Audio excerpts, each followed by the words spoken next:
Afternoon.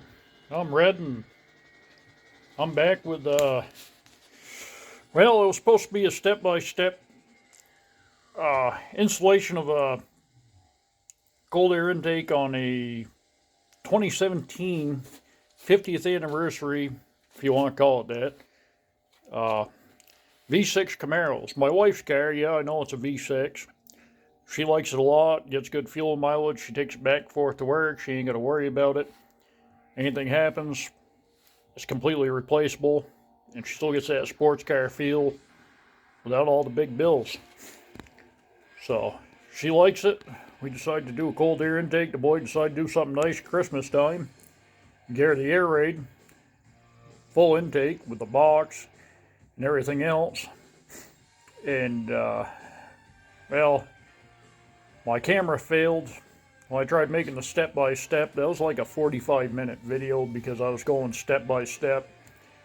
And really isn't that horrible of an install. The only complaint I've got is the quality of the intake. And now here it is, 6 months from when he ordered it. We thought all the parts were there, and apparently the seal between the box and the front fender where the air comes up underneath the front of the car is missing.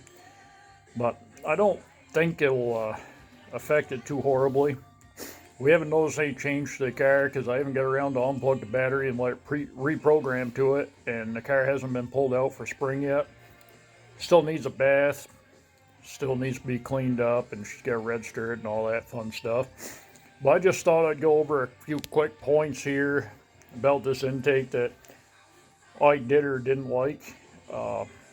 So let's get into it. There's a 300 whatever horse V6 that they put in these. So right down in here, there's actually this small hose with that white clip. You actually jump, because that I believe, if I remember right, there's a hose that goes to the airbox that wraps all the way around the back side of the motor, and I believe that's where it comes from. Instead, you end up putting plugs and jumps in there to make it hook to the intake tube here instead.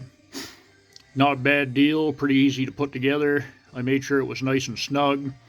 Seems to be solid. Same with the intake tube, and this other deal over here coming up off the front side right here was a little tricky because everything's so tight that you got to be careful how you wobble everything together when you put it to the box over here. And that brings on my first complaint. If I can get this light to sit here so I can point to what I'm talking about. The fitment on this boot is absolutely horrible. Whoever designed this, they weren't using their head very much at all. You see this clamp's right flush to the box with the boot. I tried every orientation I could think of to get that boot to line up. I flipped it around the other direction, tried turning it different directions because it's actually bent on this side, angled, and everything else. And as you can see, the clamp's way up here because this is the end of this intake tube right here, just underneath my fingernail. And it's just horrible.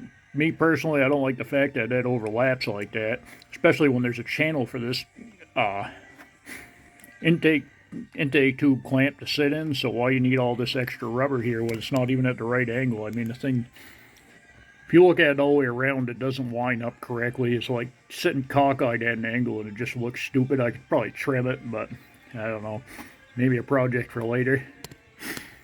This MAF sensor, actually, that whole deal went together fairly well. But another big complaint I have about it is that hose I was talking about comes from over here and wraps around up back. If you look, if I can get the light, there's a plug right up in there. I get the light to sit there so I can point at it.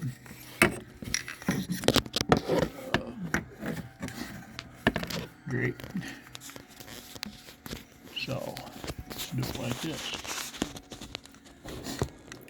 The plug that is right by my fingertip, that is absolute garbage. I'm gonna have to go back in there with RTV sealant and reseal that because it's actually pushed in too far to hold it because it doesn't seal right. If you plug it in, there's actually a like tab type opening inside that hole. So when you put it in there, the plug itself is completely round, so there's nothing to lock it in and snap it into. It's just got like a lip on it.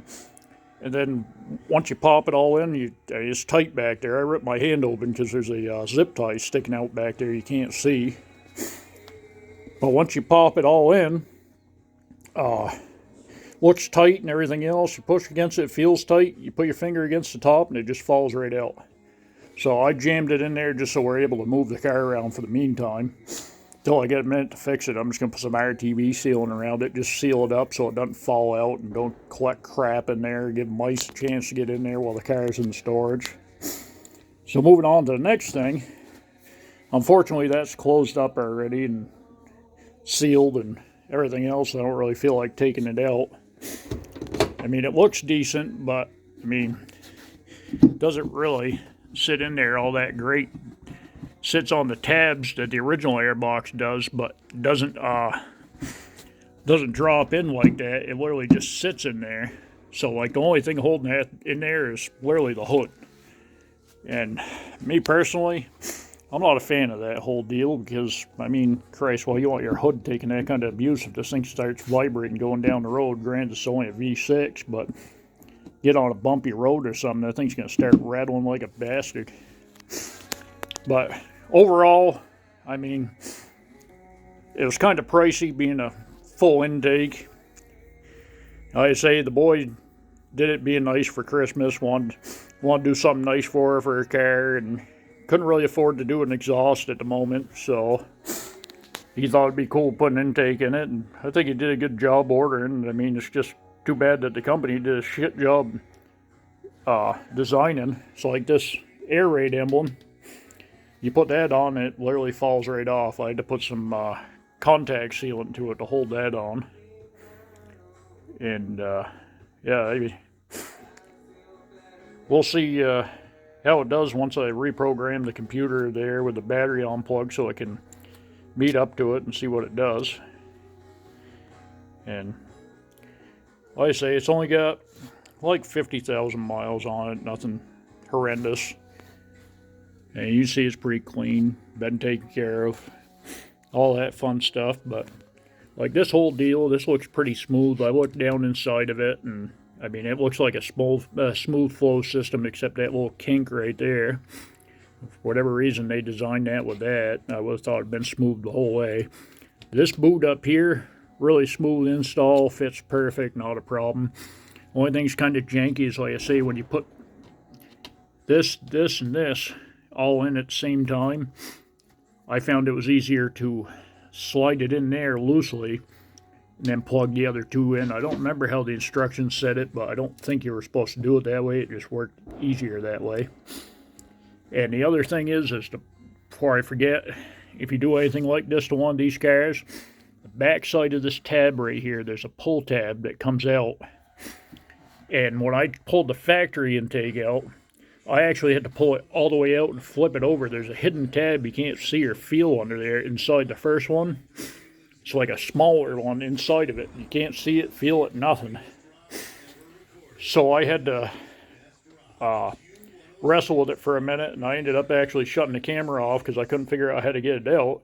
And then I just ended up grabbing the whole thing and reefing it out, pulling the factory box off. And once the factory box was out of the way, I was able to roll it enough that I could see that tab hiding inside there. So I'll take care of that. Like I say, overall, if it had been designed a little bit better, it'd have been a decent unit. It's too late now to worry about trying to get that boot there. You can see it's missing right in there. I don't think it's going to bother anything. It'll still get air. Either way, if it does, I'll probably take a piece of rubber and just wrap it around each end, and you know, I'll figure something out. But either way, I don't think it'll be too horrible on it. So you guys have a good night. Thanks for checking it out. Got a new project coming up, new toy. Ought to be exciting to learn about that new rig. Stick around, like, share, subscribe, do all that fun stuff. Check me out and my buddy out on Northeast Craft Brew Review. They'll be on YouTube and on TikTok both. Got quite a few TikTok videos already, and we're working on doing more YouTube videos. We've already got a couple lined up, so check us out there too. You guys have a good night. Thank you.